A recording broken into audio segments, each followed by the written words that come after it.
ఇప్పుడు క్రికెట్ ఎంతమాత్రం ఆట కాదు, ఆటను మించిన వినోదం, అంతకు మించి వ్యాపారం. ఆటను బిజినెస్గా ఎలా మార్చొచ్చో ఐపీఎల్ని చూస్తే తెలుస్తుంది.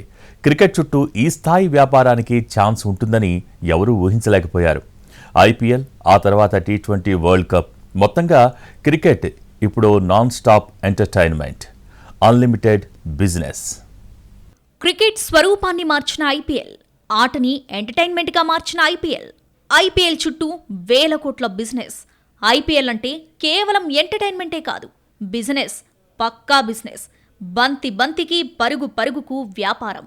ఫ్రాంచైజీల అమ్మకం నుండి టీవీ హక్కుల వరకు, ఆటగాళ్లు వేసుకునే జెర్సీల నుండి బంతి, బ్యాటు, క్యాప్, వికెట్ల వరకు అన్నీ కమర్షియల్గా కాసులు కురిపించేవే. ఈ 17వ ఐపీఎల్ ఆట కూడా కాసుల వేటలో గత సీజన్లకు ఏమాత్రం తగ్గలేదు. ఏ క్షణాన ఐపీఎల్ వచ్చిందో కానీ క్రికెట్ స్వరూపమే మారింది. ఆటలో ఉండే స్వభావాన్ని సమూలంగా మార్చేసి ఎంటర్టైన్మెంట్గా మార్చేసింది. వేల కోట్ల వ్యాపారంతో ఆటని బిజినెస్గా ఎలా మార్చొచ్చో ప్రపంచానికి చెప్పింది.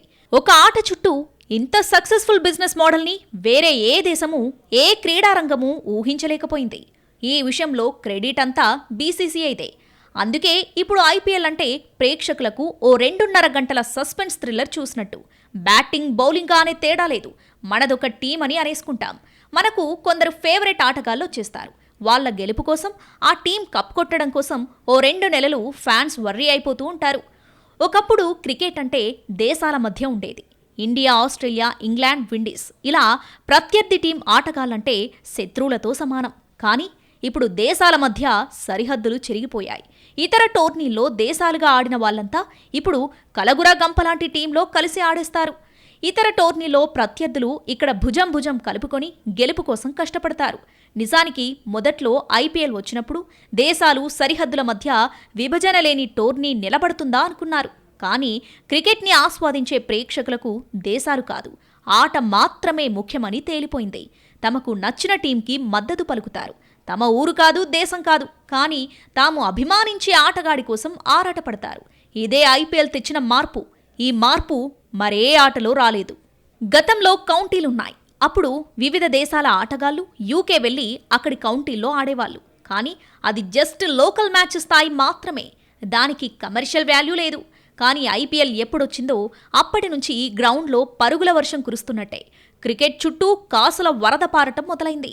ఓ 15 ఏళ్ల క్రితం క్రికెట్లో వరల్డ్ కప్తో పాటు 2-3 కీలక టోర్నీలుండేవి. కానీ ఇప్పుడు ప్రతి ఏడాది క్రికెట్ పండగొచ్చేస్తుంది. టోర్నీ జరిగినంతకాలం కోట్లల్లో ప్రేక్షకులు వీక్షిస్తూనే ఉన్నారు. క్రికెట్ అనే ఎంటర్టైన్మెంట్ ఆ స్థాయిలో ప్రపంచాన్ని ఆవహించింది. ఇప్పుడు జరుగుతున్న ఐపీఎల్ 2024 చివరి అంకానికి చేరింది. టేబుల్ టాపర్గా ఉన్న కోల్కతా నైట్ రైడర్స్ క్వాలిఫైయర్ 1లో సన్ రైజర్స్ని ఓడించి ఫైనల్కు వెళ్ళింది. కేకేఆర్తో ఓడిన హైదరాబాద్ ఫైనల్కి చేరటానికి రాజస్థాన్ రాయల్స్తో తలపడనుంది. Rajasthan Royals, Sun Risers Hyderabad మధ్య జరిగే క్వాలిఫైయర్ 2లో గెలిచిన టీం ఫైనల్కి వెళ్తుంది. సీజన్ ఆరంభం నుంచి టేబుల్ టాపర్గా ఉన్న రాజస్థాన్ వరుస ఓటములతో నెంబర్ 3కి పడిపోయింది. సీజన్ ఆరంభం నుంచి చివరి స్థానంలో ఉన్న ఆర్సీబీ అనూహ్యంగా వరుస విజయాలతో ప్లేఆఫ్కు చేరుకుంది. టేబుల్లో 3-4 స్థానాల్లో ఉన్న ఆర్ఆర్, బెంగళూరు ఎలిమినేటర్ మ్యాచ్లో తలపడ్డాయి. ఇందులో రాజస్థాన్ గెలిచింది. ఐపీఎల్ 17వ సీజన్లో 10 టీంల మధ్య 75 మ్యాచ్లతో ఈ భారీ ఈవెంట్ ముగియనుంది. నిజానికి ఆటంటే గతంలో టీవీ ప్రసార హక్కులు మాత్రమే ఉండేవి. ఆ తర్వాత వ్యాపార ప్రకటనలు, ఆటగాళ్లకు ఇచ్చే ఫీజు మాత్రమే. కానీ ఇప్పుడు ఐపీఎల్లో ఫ్రాంచైజీ ఓనర్షిప్తో మొదలవుతుంది. అంటే నగరాలు లేదా రాష్ట్రాల పేరుతో ఉన్న ఫ్రాంచైజీలను సొంతం చేసుకోవాలి. దీనికి భారీ మొత్తమే చెల్లించాలి. ఇది దాదాపు వేల కోట్లలో ఉంటుంది. ఈ ఫ్రాంచైజీలను Reliance, Sun Network, United Spirits, GMR లాంటి సంస్థలు దక్కించుకుంటున్నాయి. ఫ్రాంచైజీల బిడ్డింగ్తోనే బీసీసీఐకి భారీ ఆదాయం వస్తుంది. 2022లో గుజరాత్ టైటాన్స్, లక్నో సూపర్ జెయింట్లు లీగ్లో భాగమైనప్పుడు బీసీసీఐ ఖాతాలో 12,500 కోట్లు చేరాయి. ఇక బ్రాడ్కాస్టింగ్ రైట్స్ అంటే అది వేల కోట్ల వ్యవహారం. ఐపీఎల్కి వచ్చే ఆదాయంలో ఇదే మేజర్. ఈ రైట్స్ దక్కించుకున్న టీవీ ఛానల్ మాత్రమే ఐపీఎల్ని ప్రసారం చేస్తుంది. ఐపీఎల్లో ఆదాయాన్ని తెచ్చిపెట్టే మూడో అంశం స్పాన్సర్షిప్. వ్యాపార ప్రకటనలు అంటే వివిధ రకాల బ్రాండ్లు ఐపీఎల్ని స్పాన్సర్ చేస్తాయి. దాని ద్వారా వచ్చే ఆదాయం పెద్ద ఎత్తున ఉంటుంది. ఇక సెకండ్ల లెక్కన కౌంట్ చేసే అడ్వర్టైజ్మెంట్స్ గురించి చెప్పేదేముంది? ఇవన్నీ కాకుండా జెర్సీలు, క్యాప్లు, సావనీర్లతో పాటు అనేక రకాలుగా వ్యాపారం జరుగుతోంది. మొత్తంగా అడుగు తీసి అడుగేస్తే డబ్బు. ఐపీఎల్ అంటేనే వేల కోట్ల వ్యవహారంగా మారింది. ఇండియన్ ప్రీమియర్ లీగ్ ప్రతి సీజన్ ఓ రేంజ్లో జనాదరణ పొందుతుంది. స్టేడియంలు కిక్కిరిసిపోతున్నాయి. టీవీ ఛానళ్ల ముందు కట్టిపడేసినట్టుగా జనం ఉంటున్నారు. ఆన్లైన్లో వీక్షించే వారి సంఖ్య కూడా కోట్లు దాటుతుంది. ఐపీఎల్లో 17వ సీజన్ చివరిలో ఉంది. ఈ ఆటలో ప్లేయర్లకు వచ్చే ఆదాయం కూడా ఓ రేంజ్లో ఉంటుంది. ఒకప్పుడు అరకొర ఫీజు వచ్చే ఆటగాళ్లంతా ఇప్పుడు 100 కోట్లు సంపాదిస్తున్నారు. ఇప్పటి వరకు జరిగిన ఐపీఎల్లో టాప్ 10 ఆటగాళ్ల సంపాదన చూస్తే కళ్ళు తిరగడం ఖాయం. 2008లో ప్రారంభమైన ఐపీఎల్ అంచెలంచెలుగా ఎదిగింది. 100 కోట్ల నుంచి బిజినెస్ 1000 కోట్లకు ఎదిగింది. ఇది రానున్న రోజుల్లో 1,00,000 కోట్లకు చేరినా ఆశ్చర్యపోవాల్సిందేమీ లేదు. ఐపీఎల్ నుంచి మరింత ఇన్కమ్ రాబట్టేందుకు కొత్త ప్రణాళికలు రచిస్తుంది బీసీసీఐ. ఇప్పటికే 10 టీంలున్న ఐపీఎల్ను రానున్న రోజుల్లో మరింత విస్తరించాలనే ఆలోచన చేస్తుంది. రాబోయే 5 ఏళ్ల కాలంలో 2025 నుంచి ప్రతి ఐపీఎల్ సీజన్లో 94 మ్యాచ్లు జరిగే అవకాశం కనిపిస్తుంది. అంతేకాక ఒకే ఏడాదిలో 2 ఐపీఎల్ సీజన్లను నిర్వహించాలని కూడా డిమాండ్లు ఊపందుకున్నాయి. ఇప్పుడు కాకపోయినా రాబోయే రోజుల్లో అయినా అది జరుగుతుందని క్రికెట్ పండితులు విశ్లేషిస్తున్నారు. ఇండియన్ ప్రీమియర్ లీగ్ ఏ ముహూర్తాన మొదలుపెట్టారో కానీ పట్టిందల్లా బంగారమే. విసిరిన ప్రతి బంతి కాసులు కురిపిస్తోంది. అందుకే ఇప్పుడు క్రికెట్ అంటే బిజినెస్ అనేలా మారిపోయింది. ఆఖరికి కరోనా లాంటి మహమ్మారి కూడా ఐపీఎల్ క్రేజ్ను ఆపలేకపోయింది. జెంటిల్మెన్ గేమ్గా ఎదిగిన క్రికెట్ ఐపీఎల్ రాకతో ఉన్నత శిఖరాలకు చేరుకుంది. ఇండియన్ ప్రీమియర్ లీగ్ ఈ పేరు వింటే నరాలు తెగే ఉత్కంఠ, రోమాలు నిక్కపొడుచుకునే వీరోచిత ఆట, బంతి బంతికి ఆలోచనలను భూగోళమంతా గిర్రుగిర్రునా తిప్పే పరుగుల వేట. 10 జట్లు, 176 మంది ప్లేయర్లు, 74 మ్యాచ్లు, 17,766 బంతులు, వేల పరుగులు, 100 ఫోర్లు, సిక్స్లు, సకల దేశాల ఆటగాళ్ల సమాహారం. ప్రపంచ క్రికెట్ సమరం ఐపీఎల్. ఇది పరుగుల ఆట మాత్రమే కాదు, కాసుల వేట కూడా. టెస్టులు, వన్డేలతో మెల్లగా సాగుతున్న క్రికెట్లో ఐపీఎల్ సునామీలా వచ్చింది. ఆటను బిజినెస్గా మార్చడం ఎలాగో చూపింది. 1000 కోట్ల రెవెన్యూ జనరేట్ చేసి ప్రపంచాన్ని ఆశ్చర్యపరిచింది. ఒక్క మాటలో చెప్పాలంటే ఐపీఎల్ ఓ ట్రెండ్ సెట్టర్. ఐపీఎల్ అంటే కేవలం ఇప్పుడు ఎంటర్టైన్మెంట్ మాత్రమే కాదు. ఐపీఎల్ క్రికెట్ను బిజినెస్గా మార్చేసింది. బంతి బంతికి జరిగే పక్కా వ్యాపారం. బీసీసీఐకి ఐపీఎల్ బంగారు బాతులా మారిపోయింది. ఇప్పటికే బీసీసీఐ ప్రపంచంలోనే రిచెస్ట్ క్రికెట్ బోర్డ్. క్రికెట్ పుట్టిన ఇంగ్లాండ్ కంటే, క్రికెట్ను ప్రొఫెషనల్గా ఆడే ఆస్ట్రేలియా కంటే ఇండియాలోనే క్రికెట్ సక్సెస్ఫుల్గా బిజినెస్ అయింది. అమెరికాలో జరిగే బాస్కెట్బాల్, ఫుట్బాల్ లీగ్ల మాదిరిగా ఇక్కడ ఐపీఎల్ను క్యాష్ లీగ్గా మార్చేశారు. ప్రపంచవ్యాప్తంగా అత్యధిక ఫ్యాన్ ఫాలోయింగ్ ఉన్న ఆటల్లో మొదటి స్థానంలో ఫుట్బాల్ ఉంటే, రెండో స్థానంలో క్రికెట్ ఉంది. కానీ ఇంకొన్ని రోజులైతే అది రివర్స్ అయ్యే అవకాశాలు కనిపిస్తున్నాయి. ఫుట్బాల్ సెకండ్ ప్లేస్లోకి వెళ్లేలా కనిపిస్తుంది. అయితే ఫుట్బాల్లో ఇంగ్లీష్ ప్రీమియర్ లీగ్ అనేది ఎంత పాపులరో, క్రికెట్లో మన ఇండియన్ ప్రీమియర్ లీగ్ కూడా అంతే పాపులర్. కానీ ఇప్పుడు ఈ ఐపీఎల్ కంటే మన ఐపీఎల్ బెస్ట్ అంటున్నారు. ప్రస్తుతం అమెరికాలోని నేషనల్ ఫుట్బాల్ లీగ్ను అత్యంత ఖరీదైన క్రీడా ఆస్తిగా పరిగణిస్తున్నారు. ఎన్ఎఫ్లో ఒక్కో మ్యాచ్ విలువకు 133 కోట్లుగా ఉంది. ఐపీఎల్ మీడియా హక్కుల విలువ 48,390 కోట్లు. అంటే ఐపీఎల్ 16 నుంచి ప్రతి మ్యాచ్ విలువ 118 కోట్లకు పెరిగింది. దీంతో ఐపీఎల్ ప్రపంచంలోనే రెండో ఖరీదైన గేమ్గా మారింది. అతి త్వరలోనే ఎన్ఎఫ్ఎల్ను అధిగమించి వరల్డ్ కాస్ట్లీ గేమ్ క్రికెట్గా అవతరించబోతుందనే అంచనాలున్నాయి. వరల్డ్ ఫేమస్ అయిన ఫుట్బాల్, బాస్కెట్బాల్, టెన్నిస్ ఇవన్నీ ఐపీఎల్ ఆదాయం ముందు దిగదుడుపే. మీడియా ప్రసార హక్కుల కోసం దిగ్గజ సంస్థలు దాదాపు 50,000 కోట్లు పెడుతున్నాయంటే క్రికెట్ని ఐపీఎల్ ఎలా మార్చేసిందో తెలియజేస్తుంది. IPL business model very different. Cricket, వినోదం, మార్కెటింగ్ వ్యూహాల కలయికే ఐపీఎల్. లీగ్ ఫ్రాంచైజీ విధానాన్ని ఫాలో అయ్యే ఐపీఎల్లో ఇండియాలోని వివిధ సిటీలకు ప్రాతినిధ్యం వహిస్తున్న 10 జట్లు ఒకదానితో ఒకటి పోటీ పడతాయి. ఫ్రాంచైజీలు ప్రైవేట్ సంస్థల యాజమాన్యంలో ఉంటాయి. ప్రసార హక్కులు, స్పాన్సర్షిప్ ఒప్పందాలు, సరుకుల బ్రాండింగ్, ఆటగాళ్ల వేలం, ఆటగాళ్ల ప్రకటనలు వంటి వివిధ వనరుల ద్వారా ఆదాయం కుప్పలు తెప్పలుగా వచ్చిపడుతుంది. ఐపీఎల్ ఫ్రాంచైజీలో ఒకటైన చెన్నై సూపర్ కింగ్స్ దేశంలోనే తొలి యూనికార్న్ స్పోర్ట్స్ కంపెనీగా రికార్డు సృష్టించింది. మిగతా ఫ్రాంచైజీల విలువ కూడా ఒక్కోటి 1000 కోట్లకు పైనే ఉంది. 2008లో ఐపీఎల్ ప్రారంభమైనప్పుడు 10 ఏళ్ల కాలానికి 8,200 కోట్లకు చెల్లించి సోనీ పిక్చర్స్ ప్రసార హక్కులను దక్కించుకుంది. 2015లో ఐపీఎల్ గ్లోబల్ డిజిటల్ రైట్స్ను 3 ఏళ్ల కాలానికి గాను 302.2 కోట్లకు సోనీ డిజిటల్ సొంతం చేసుకుంది. 2017 సెప్టెంబర్లో నిర్వహించిన బిడ్డింగ్లో సోనీ పిక్చర్స్ను వెనక్కి నెట్టి స్టార్ ఇండియా ఐపీఎల్ ప్రసార హక్కులను ఏకంగా 16,347 కోట్లకు దక్కించుకుంది. ఇప్పుడు ప్రసార హక్కుల కోసమే డిస్నీ స్టార్, వయాకామ్ 18 కలిపి బీసీసీఐకి 48,390.32 కోట్లు చెల్లిస్తున్నాయి. అంటే కేవలం ప్రసార హక్కుల ద్వారా మొత్తం 50,000 కోట్లొస్తాయన్న బీసీసీఐ అంచనాలు దాదాపు నిజమయ్యాయి. గల్లా పెట్టే గలగలతో రిచ్గా కనిపిస్తున్న బీసీసీఐ ఖజానా ఏటా మరింత స్ట్రాంగ్ అవుతుంది. ఈ సీజన్లో 74 మ్యాచ్లు జరిగితే 2025లో ఆ నెంబర్ 84కు పెరుగుతుంది. 2027లో 94 మ్యాచ్లు జరుగుతాయి. ప్రతి మ్యాచ్ నరాలు తెగే ఉత్కంఠతో సాగుతూ ఉండటం, ఐపీఎల్ చూసేవారి సంఖ్య విపరీతంగా పెరగడంతో మల్టీనేషనల్ బ్రాండ్స్ అన్నీ కూడా యాడ్స్ ఇవ్వడానికి పరిగెత్తుకొస్తున్నాయి. అవే బ్రాడ్కాస్టర్లకు ఫుల్ భరోసా ఇస్తున్నాయి. ఎంతకైనా తగ్గేదే లేదంటూ ప్రసార హక్కులు దక్కించుకుంటున్నాయి.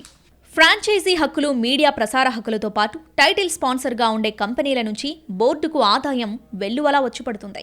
వివిధ మార్గాల్లో బోర్డు గల్లా పెట్టే నిండిపోతుంది. గతంలో తక్కువగా ఉన్న టైటిల్ స్పాన్సర్షిప్ ధర ఇప్పుడు ఏకంగా 10 పెరిగింది. గత కొన్నాళ్లుగా టైటిల్ స్పాన్సర్షిప్గా ఉన్న వివో స్థానంలో ఇప్పుడు టాటా గ్రూప్ వ్యవహరిస్తుంది. ఇందుకోసం బీసీసీఐకి ఆ సంస్థ 100 కోట్లు ముట్టచెప్పింది. ఐపీఎల్ ద్వారా బీసీసీఐకి వచ్చే ఆదాయం చూస్తే ఎవరైనా ఔరా అనాల్సిందే. ప్రస్తుతం దేశంలో కొన్ని రాష్ట్రాల కంటే బీసీసీఐకి వచ్చే ఆదాయమే ఎక్కువంటే ఆశ్చర్యపడాల్సిందే. కానీ ఇది నిజం. 2008లో ఇండియన్ ప్రీమియర్ లీగ్ ప్రారంభమైనప్పుడు రకరకాల అభిప్రాయాలు వినిపించాయి. విమర్శలు చేసిన వారు కూడా ఉన్నారు. కానీ 17 ఏళ్లు తిరిగేసరికి ఎవరూ అందుకోలేని స్థాయికి ఐపీఎల్ చేరుకుంది. బీసీసీఐకే కాదు, ఐపీఎల్ జట్లను కొన్న ఫ్రాంచైజీలకు కూడా కాసుల వర్షం కురిపిస్తుంది. ఒక్కో జట్టు ఆదాయం తెలిస్తే షాక్ అవ్వాల్సిందే. టీంల ప్రకటనలు, స్థానిక ఆదాయాలను జోడిస్తే గత కొన్నేళ్లలో ఐపీఎల్లోని ప్రతి జట్టు సంవత్సరానికి 300 కోట్లకు పైనే సంపాదిస్తుంది. ఇందులో అన్ని రకాల వ్యయాలను తీసేస్తే సగం పైనే లాభం మిగులుతుంది. ఇక ఐపీఎల్ ప్రైజ్ మనీ కూడా టాప్ 4 జట్లకు సంపాదనకు సాధనంగా మారింది. ఐపీఎల్ 2008లో ప్రారంభమైంది. అతి తక్కువ కాలంలోనే IPL concept super duper success అయింది. రిచెస్ట్ స్పోర్ట్స్ టోర్నీగా అవతరించిన ఐపీఎల్ ప్రపంచంలోనే ధనికమైన క్రికెట్ లీగ్. ఎంతలా అంటే ఇప్పటి వరకు ఏ క్రీడలోనూ ఆటగాళ్లకు ఇంత పెద్ద మొత్తంలో జీతాలిచ్చింది లేదు. 2023 ఐపీఎల్ లీగ్ వరకు అన్ని దేశాల్లోని ఆటగాళ్ల కంటే ఇండియన్ క్రికెటర్లు అత్యధికంగా జీతాలు తీసుకుంటున్నారు. కేవలం జీతాల రూపంలోనే దాదాపు 1,000 కోట్ల రూపాయలు చెల్లిస్తున్నాయి. ఐపీఎల్ వేలం స్టాక్ మార్కెట్లా దూసుకుపోతుంది. ఒక్కో ఆటగాడి రేటు జెట్ స్పీడ్తో పరుగులు పెడుతుంది. మార్కెట్లోకి కొత్త సరుకొస్తే జనం ఎగబడి కొన్నట్టుగా ఫ్రాంచైజీలు విరగబడి కొంటున్నాయి. ఆటగాళ్లకు రికార్డు స్థాయిలో కాసులు కురిపిస్తున్నాయి. ఐపీఎల్ అంటే పరుగుల వర్షం, సిక్సుల సునామీ, ధనాధన్ మ్యాచ్లు, ఉత్కంఠ రేపే పోరు మాత్రమే కాదు. ఐపీఎల్ అంటే కాసుల వరద కూడా అని రుజువు చేసుకుంది. క్యాష్ రిచ్ లీగ్గా ఐపీఎల్కి గుర్తింపు వచ్చి చాలా కాలమైంది. ఆ పేరును కంటిన్యూ చేస్తూ సరికొత్త రికార్డులతో ముందుకు సాగుతోంది ఐపీఎల్. ఆటగాళ్ల గుర్తింపులో, ఆదాయంలో కూడా భారీ మార్పులు తెచ్చింది ఐపీఎల్. ఐపీఎల్ అనేది ఒకప్పుడు ఆట, ఆ తర్వాత ఎమోషన్. ఇదంతా ప్రేక్షకులకు సంబంధించినంతవరకే. కానీ బీసీఐకి, ఫ్రాంచైజీలకు, ఆటగాళ్లకు మాత్రం ఇది ఫక్తు వ్యాపారం. క్రికెట్ అంటే కోట్లాది అభిమానుల్లో చెరగని క్రేజ్ ఉంది. అది ఏటా పెరుగుతూనే ఉంది. దాన్ని సరిగ్గా ఒడిసిపట్టుకుని కాసులు ఎలా కురిపించవచ్చో ఐపీఎల్ రుజువు చేసింది. అందుకే దేశాల సరిహద్దులు చెదిరి ఏ ఆటగాడు ఏ టీంలో ఉన్నా క్రికెట్ని గెలిపిస్తున్నారు అభిమానులు. ఆ అభిమానాన్నే వ్యాపారానికి పెట్టుబడిగా మార్చేసింది బీసీసీఐ. వైట్ అండ్ వైట్ డ్రెస్లో కూల్గా ఆడే ఆట, అది కాస్త బంతికో 6 బాదాల్ని చూడడంతో సమూలంగా మారింది. అంటే ఆటగాళ్లు మారిపోయారు, ప్రేక్షకులు కూడా మారారు. దాంతోపాటే జెంటిల్మెన్ గేమ్ బిజినెస్ గా మారి 1,000 కోట్ల వ్యాపారమైంది. ఇప్పుడు బంతికో 50 లక్షలు రాలుతున్నాయంటే ఇది మామూలు వ్యాపారం కాదు. ఒకప్పుడు బీసీసీఐ దగ్గర చిల్లి గవ్వలేదు. ఆటగాళ్లకి ఇవ్వడానికి ₹1,00,000 కూడా లేని పరిస్థితే. కానీ ఇప్పుడు ప్రపంచ క్రికెట్ని శాసిస్తోంది. అత్యంత ధనిక క్రికెట్ బోర్డుగా ఎదిగిన బీసీసీఐ క్రికెట్ ప్రపంచంలో దూసుకుపోతోంది. బీసీసీఐకి తిరుగులేదని ఐపీఎల్ వేలం జరుగుతున్న తీరే స్పష్టం చేస్తోంది. ఆటను వ్యాపారంగా మారిస్తే ఎలా ఉంటుందో చెప్పడానికి ఐపీఎల్ పెద్ద ఉదాహరణగా నిలుస్తోంది. 1928లో ఏర్పడిన బీసీసీఐ 1983లో టీమిండియా వరల్డ్ కప్ గెలిచినప్పుడు కూడా నిల్ బడ్జెట్లోనే ఉంది. ఆ తర్వాత కాలంలో పెరిగిన క్రేజ్తో ఒక 10 ఏళ్ల తర్వాత లాభాల బాట పట్టింది. 1992 వరకు కూడా మ్యాచ్లను లైవ్ టెలికాస్ట్ చేసేంత శక్తి కూడా బీసీసీకి లేదు. అప్పట్లో మ్యాచ్ను టెలికాస్ట్ చేయడానికి బీసీసీఐనే రివర్స్లో దూరదర్శన్కు మ్యాచ్కు 5 లక్షలు ఇచ్చేదంటే నమ్మగలరా? 1996 వరల్డ్ కప్ హక్కులను కూడా ఇండియా దక్కించుకోవడంతో ఇక బోర్డు వెనుదిరిగి చూడలేదు. ఇప్పుడు బీసీసీఐ టోర్నీల ప్రసారానికి అంతర్జాతీయ ఛానళ్లు వేల కోట్లతో పోటీ పడుతున్నాయి. 2007లో బోర్డు తీసుకున్న నిర్ణయం క్రికెట్నే శాసించే స్థాయికి చేర్చింది. ఆ ఏడాదే ఇండియన్ ప్రీమియర్ లీగ్ ఐపీఎల్ అనే బంగారు బాతుని ఆవిష్కరించింది. ఫ్రాంచైజీలు, ఆటగాళ్ల వేలం, క్రికెట్లోకి పెద్ద పెద్ద వ్యాపారవేత్తలు, బాలీవుడ్ స్టార్ల ఎంట్రీతో క్రికెట్ అభిమానులకు ఓ కొత్త అనుభూతిని పంచింది. ఈ ఐపీఎల్ వల్లే ప్రపంచ క్రికెట్లో ఆధిపత్యం చేతులు మారింది. ఇప్పుడు ఐపీఎల్ బ్రాండ్ వాల్యూ వేల కోట్లకు చేరింది. ఈ మనీ పవర్తో క్రికెట్ను బీసీసీఐ శాసించడం మొదలుపెట్టింది. క్రికెట్ను ఐపీఎల్ ఏ రేంజ్లో కూర్చోబెట్టిందంటే, క్రికెట్ అంటే పిచ్చి వాళ్ళ ఆడే ఆట అంటూ గేలి చేసి ఎగతాళి చేసిన అమెరికా కూడా ఇప్పుడు ఇండియన్ ప్రీమియర్ లీగ్ వైపు మొగ్గు చూపింది. ప్రసార హక్కుల ద్వారా బీసీసీఐకి వస్తున్న అమౌంట్ చూసి ప్రతి ఒక్కరూ అవాక్కవుతున్నారు. కళ్లు చెదిరే మెరుపు ఇన్నింగ్స్, అబ్బురపరిచే బౌలింగ్ ప్రదర్శనలు, వారెవా అనిపించే ఫీల్డింగ్ విన్యాసాలతో ఐపీఎల్ ఒక కలర్ఫుల్ ఈవెంట్గా మారిపోయింది. బ్యాట్స్మెన్లు సిక్సులు, ఫోర్లతో విరుచుకుపడుతుంటే మైదానంలో ఉన్న ప్రేక్షకుడికి వచ్చే ఆ కిక్కే వేరు. కాలానికి తగ్గట్టుగా మారడం కూడా క్రికెట్కు అతిపెద్ద అడ్వాంటేజ్ అయింది. టెస్ట్ క్రికెట్పై జనానికి బోరు కొట్టగానే వన్డేలొచ్చేశాయి. వన్డేలు కూడా ఇంతేనా అనుకునే టైంలో టీ20 క్రికెట్ వచ్చింది. టీ20 క్రికెట్ మజాను మరింత పెంచుతూ ఐపీఎల్ రంగప్రవేశం చేసింది. ఈ ధనాధన్ బాదుర్తో అభిమానుల్లో క్రికెట్పై మరింత క్రేజ్ ఏర్పడింది. 4లు, 6లతో రంజుగా సాగే పొట్టి క్రికెట్ అసలైన కిక్కిచ్చింది. ఇలా ఎప్పటికప్పుడు క్రికెట్లో వచ్చిన కొత్తదనం పటిష్టమైన ఫ్యాన్ బేస్ను ఏర్పాటు చేసింది. ఎంత సూపర్ స్టార్ సినిమా అయినా దేశంలో 100 కోట్ల మంది చూస్తారని గట్టిగా చెప్పలేం. కానీ క్రికెట్ మ్యాచ్ మాత్రం 100 కోట్ల మంది చూడడం గ్యారంటీ అనేంతగా క్రికెట్ ఎదిగిపోయింది. ఇండియన్ ప్రీమియర్ లీగ్తో దాని క్రేజ్ అమాంతం పెరిగింది. సినిమాలు, ఓటీటీలు ఇవన్నీ ఐపీఎల్ ముందు బలాదూర్. 2 ఏళ్లు కరోనా వచ్చి అన్ని రంగాలను కుదేలు చేసేసింది. ఆర్థిక వ్యవస్థలను దెబ్బతీసింది. కానీ ఐపీఎల్ను అడ్డుకట్టవేయలేకపోయింది. ఆ సమయంలో భారత్లో నిర్వహించడానికి బదులుగా యూఏఈకి షిఫ్ట్ చేసి విజయవంతంగా టోర్నీని నిర్వహించి సక్సెస్ అయింది బీసీసీఐ. ఒకప్పుడు ఇంటర్నేషనల్ క్రికెటర్స్ తమ దేశానికి తప్పితే ఇతర దేశాలు నిర్వహించే లీగ్స్లో ఆడేవారు కాదు. కానీ ఐపీఎల్ వచ్చాక పూర్తిగా ట్రెండ్ మారిపోయింది. ఐపీఎల్ ఒక ట్రెండ్ సెట్ చేసింది. విదేశీ జట్లకు చెందిన ఆటగాళ్లంతా ఒక్కసారి ఐపీఎల్లో ఆడితే చాలు అన్న పరిస్థితికొచ్చింది. ఏకంగా ఐపీఎల్ కోసం ఇంటర్నేషనల్ మ్యాచ్లను కాదని తమ క్రికెట్ బోర్డుతో ఆటగాళ్లు గొడవ పెట్టుకున్న సందర్భాలు ఉన్నాయి. దీన్ని బట్టే తెలుస్తుంది ప్రపంచంలో ఐపీఎల్కు ఎంత ఆదరణ ఉంది అనేది. ఐపీఎల్ దెబ్బకు అన్ని బోర్డులు తలలు పట్టుకునే పరిస్థితి ఏర్పడింది. బీసీసీఐకి ఎదురు చెప్పలేక, చేసేదేమీ లేక ఆయా దేశాల బోర్డులే ఐపీఎల్ కోసం తమ షెడ్యూల్ను మార్చుకునే పరిస్థితి ఏర్పడింది. ఇక జీవితాంతం తమ బోర్డు తరపున 100 మ్యాచ్లు ఆడినా రాని ఆదాయం, గుర్తింపు ఐపీఎల్తో వస్తుంది. ప్రతి ఆక్షన్లో ఒక్కో ఆటగాడు కోట్లు కొల్లగొట్టారు. ఎన్నడూ చూడని ఆదాయాన్ని వెనకేసుకుంటున్నారు. అంతేకాదు, క్రికెట్ నుంచి రిటైర్ అయిన కోచ్ రూపంలో ఐపీఎల్లో సేవలు అందిస్తూ డబ్బు దండిగా పోగేసుకుంటున్నారు మాజీ ఆటగాళ్లు. ఫ్రాంచైజీల నుంచి ఆటగాళ్లకు దక్కిన మనీతో పాటు ప్రైజ్ మనీ అదనం, మ్యాచ్ల్లో అత్యుత్తమ ప్రతిభ కనబరిచిన ఆటగాళ్లకిచ్చే అవార్డులతో ఐపీఎల్ ఓ కొత్త ఒరవడిని సృష్టించింది. ఐసీసీ నిర్వహించే ఇంటర్నేషనల్ మ్యాచ్లో man of the match award మాత్రమే ఇస్తారు. కానీ ఐపీఎల్లో man of the match, game changer of the match, super sixer ఇలా 7-8 అవార్డులు ఆటగాళ్లకు అందిస్తున్నారు స్పాన్సర్లు. అంటే అటు వ్యాపారంలో, ఇటు ప్రేక్షకులకు కిక్కివ్వడంతో ఆటగాళ్లకు సంపాదనలో అన్నింట్లో ముందుంది ఐపీఎల్. అంటే ఎవరు అవునన్నా కాదన్నా ఐపీఎల్ అనేది ఒక సక్సెస్ ఫార్ములా అని మనం ఒప్పుకోవాల్సిందే. ఇది వాటి స్పెషల్ ఫోకస్. నమస్తే.